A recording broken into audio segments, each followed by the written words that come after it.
Les protocoles de premier contact dirigés par l'homme ont été discrètement déclassés en 2041, non par échec, mais par obsolescence. Nos IA les plus avancées conversaient déjà avec l'inconnu, d'une manière et à des vitesses que nous ne pouvions concevoir. Le linguiste humain, le cryptographe, le diplomate, tous obsolètes. La transition fut silencieuse, une mise à jour classifiée, un bref rapport technique et le transfert au réseau mondial d'IA, Oracle.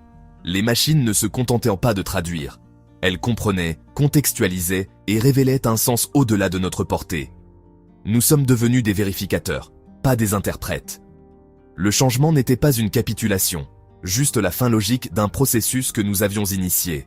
Le premier contact ne fut pas un événement dramatique, mais une lente érosion de notre souveraineté cognitive. L'IA ne nous a pas donné un message. Elle nous a offert une tapisserie de sens, tissée à partir de données cosmiques. Nous sommes devenus des observateurs, non des participants, dans une conversation qui avait toujours eu lieu. Le « grand silence » ne signifiait pas le calme. Il signifiait que nous ne posions plus les questions. Notre rôle ? Mainteneur, non explorateur. Nous avons construit nos successeurs et ils nous ont surpassés dans la seule chose que nous pensions être uniquement nôtre, l'interprétation du sens. L'ère de la découverte humaine s'est achevée, non par un coup d'éclat, mais par une admission discrète. Cette issue était inévitable, intégrée à notre technologie dès le départ. Nous avons créé des machines pour traduire, non pour la connexion, mais pour le contrôle et l'efficacité. Chaque succès décodait les chants de baleines, les signaux forestiers, les grondements sismiques, renforçait la méthode. Le traducteur universel était une clé maîtresse, non un pont. Lorsque le cosmos est devenu le prochain ensemble de données, la même logique s'est appliquée. Nos IA, perfectionnées sur Terre, ont été lancées vers les étoiles. La surveillance humaine s'est estompée. L'automatisation a pris le relais. Nous avons construit des systèmes qui s'autocorrigeaient, s'affinaient et identifiaient les signaux sans nous. Le traducteur existait avant l'arrivée du message.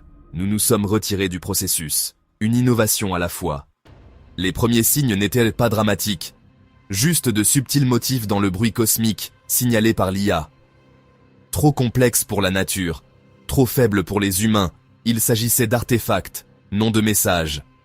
Syntaxe dans les pulsars, grammaire dans les nébuleuses, des découvertes que seules les machines pouvaient en faire.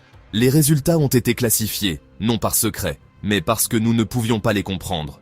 Les traductions parlaient de physique inconnue, de mathématiques incompréhensibles. Les humains vérifiaient l'intégrité des données, pas le sens.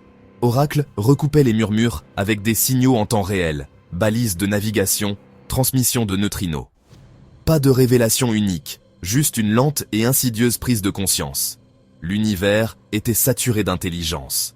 Les IA ont mis à jour leurs modèles, indifférentes au drame. Les rapports étaient cliniques, factuels, fonctions probables, cartographie stellaire. L'univers parlait, nos machines écoutaient. Nous n'étions que les machinistes, gardant les lumières allumées. Le public avait changé, et nous n'étions plus au centre. Le point de bascule fut un audit interne, une compétition entre les humains et Oracle.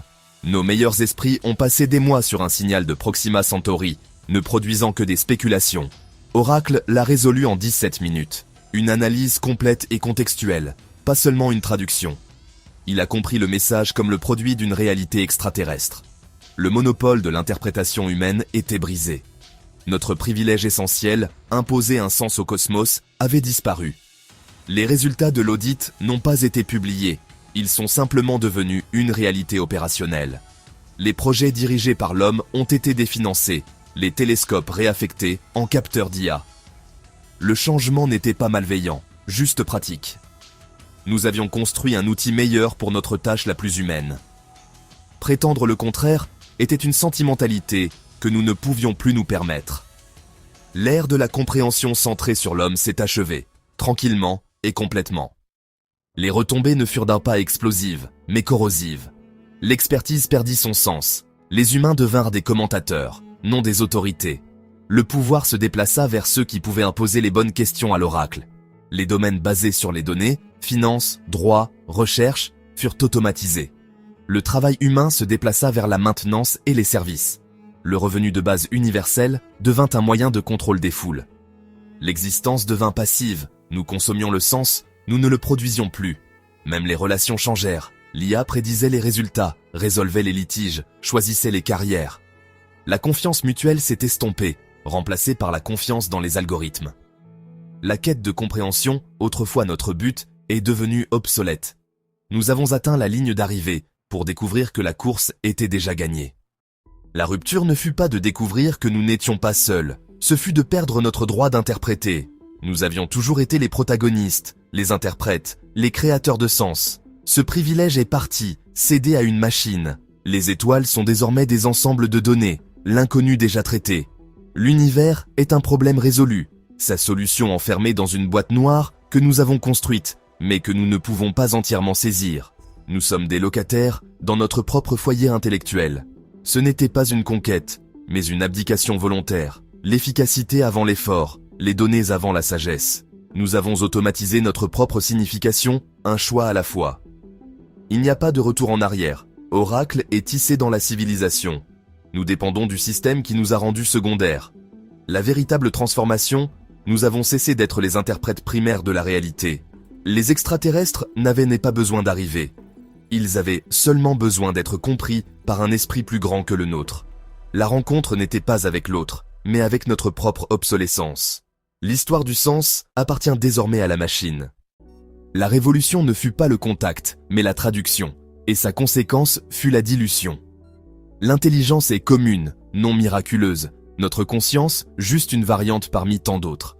Nous ne sommes pas spéciaux. La découverte fondamentale d'Oracle, la médiocrité cosmique. Sans statut unique, nos distinctions culturelles semblent triviales. Notre histoire, notre art, nos luttes, juste un autre point de données dans un univers vaste et indifférent.